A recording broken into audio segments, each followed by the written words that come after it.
Hello students. So welcome to this another video of a question on inverse trigonometric functions. Now जैसे कि last वाला question हमने किया, ये वाला क्वेश्चन भी एक्सट्रीमली ज़्यादा इंपॉर्टेंट है, बहुत बहुत इंपॉर्टेंट है. तो हम लोग स्टार्ट करते हैं. सबसे पहले तो क्वेश्चन देख लेते हैं. क्वेश्चन क्या है? tan inverse 1/3 plus tan inverse 2/9 plus so on tan inverse 2 raised to n minus 1 upon 1 plus 2 raised to 2n minus 1 and so on till infinity. तो यहां पे हमको इनफाइनाइटली मेनी टर्म्स का सीरीज का सम फाइंड आउट करना है. तो कैसे करेंगे?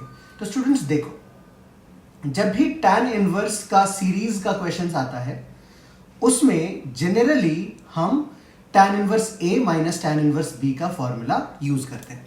तो हम एक काम करते हैं, पहले इस फॉर्मूला को लिख लेते हैं. तो we know students tan inverse a minus tan inverse b जो होता है ना, so this is equal to tan inverse of a minus b upon 1 plus A B. तो मोस्ट ऑफ द क्वेश्चंस में हम इसी फॉर्मूला की हेल्प से सीरीज के क्वेश्चन सॉल्व करते हैं जो कि इनवर्स ट्रिग्नोमेट्रिक फंक्शन से रिलेटेड होता है. तो हम लोग इस क्वेश्चन में कैसे प्रोसीड करेंगे, लेट अस सी. तो सबसे पहले इस फॉर्मेट में लाने के लिए, मतलब ये जो टर्म है ना, उसको हमको इस फॉर्मेट में लाना होता है. आई होप ये दिख रहा है. तो हमने इसको क्या किया, ध्यान से समझते हैं. तो हमने लिखा tan inverse 2 raised to n minus 1 upon 1 plus 2 raised to 2n minus 1. देखो, डिनोमिनेटर में हमको क्या चाहिए था? एक 1 चाहिए और दो नंबर्स का प्रोडक्ट a इंटू बी. बात क्लियर है? तो यहां पे हमारे पास 1 तो ऑलरेडी है, इस नंबर को दो नंबर के प्रोडक्ट के फॉर्म में चाहिए. तो हम एक काम करते हैं, इसको इस तरह से कुछ लिखने का ट्राई करते हैं. 1 प्लस, देखो इसको हमने लिखा 2 raised to n into 2 raised to n minus 1. Is that clear? अगर इसको हम सिंप्लीफाई करेंगे तो क्या आएगा, ध्यान से देखो. 2 raised to n into 2 raised to n minus 1, तो ये आएगा 2 raised to n plus n minus 1. So this will be 2 raised to 2n minus 1.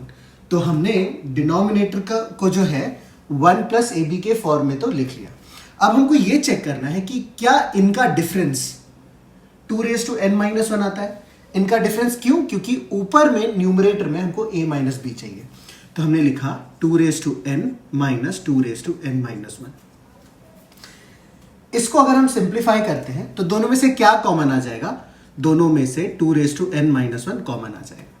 और ब्रैकेट के अंदर क्या बचेगा? यहां पे बचेगा 2, बीच में आएगा माइनस और यहां पे आएगा 1. And 2 minus 1 is 1, so this is basically 2 raised to n minus 1.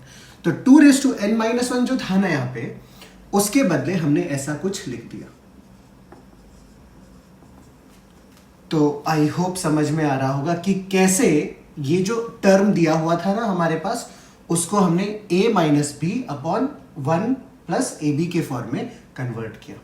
तो इतना होने के बाद हम ये फॉर्मूला यूज करेंगे. So basically this is as simple as tan inverse of 2 raised to n minus tan inverse of 2 raised to n minus 1. Is this clear students? तो हमने इसको बहुत ही आराम से इस फॉर्म में कन्वर्ट कर लिया. तो अब चलो हम फर्स्ट टर्म को लिखते हैं. तो अगर हमको tan इनवर्स 1/3 लिखना है, जो कि हमारा फर्स्ट टर्म है, तो n की वैल्यू हमको 1 पुट करनी है. तो n की वैल्यू हम 1 पुट करेंगे तो ये क्या हो जाएगा? This will become tan inverse 2 minus tan inverse 1. Similarly next term जो है हमारे पास tan इनवर्स 2/9, इसको अगर हम इसी तरह से T2 हम फाइंड आउट करेंगे तो ये क्या आ जाएगा? tan inverse 2 raised to 2 is 4 students minus this will become 2 raised to 2 minus 1 is 1, तो ये हो जाएगा tan इनवर्स 2. तो सिमिलर मैनर में ये हमारे पास आगे के टर्म्स मिलते जाएंगे. और जो हमारा लास्ट टर्म होगा ना, लेट अस से Tn, वो क्या हो जाएगा?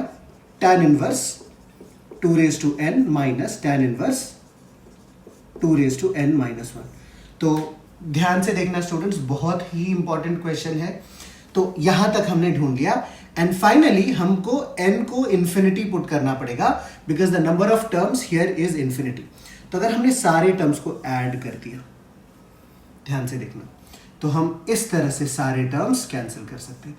ये सारे बहुत सारे टर्म्स आएंगे यहाँ पे, ये सब कुछ कैंसिल हो जाएगा, सिर्फ ये लास्ट वाला टर्म, लास्ट वाले रो का फर्स्ट टर्म बचेगा और फर्स्ट वाले रो का लास्ट टर्म बचेगा। तो सम ऑफ n टर्म्स जो है ये आ जाएगा tan inverse 2 raised to n minus tan inverse of 1. Now, if n goes to infinity students, तो 2 raised to infinity, this will become infinity. तो tan inverse का value, tan inverse of infinity is what? तो we can basically write s infinity. तो इसका value हमको मिल जाएगा pi by 2, because we know at pi by 2 tan goes to infinity. Minus tan का value 1 कब होता है? At pi by 4. तो ये आ जाएगा हमारे पास pi by 2 minus pi by 4. So the answer is pi by 4. So that is the answer to this question, students. तो I hope अभी सॉल्व करने के बाद ये क्वेश्चन बहुत ही आसान लग रहा होगा। तो इसी तरह से अगर हमने इस पर्टिकुलर पैटर्न को फॉलो किया तो हमारा क्वेश्चन बहुत ही इजी हो जाता है। तो I hope you understood this question. Now again this is a very important question. तो आप लोगों को क्या करना है, 1 से 2 बार रिवाइज करना है और खुद से सॉल्व करने का प्रैक्टिस करना है। So that is all in this video. Keep watching and keep learning students.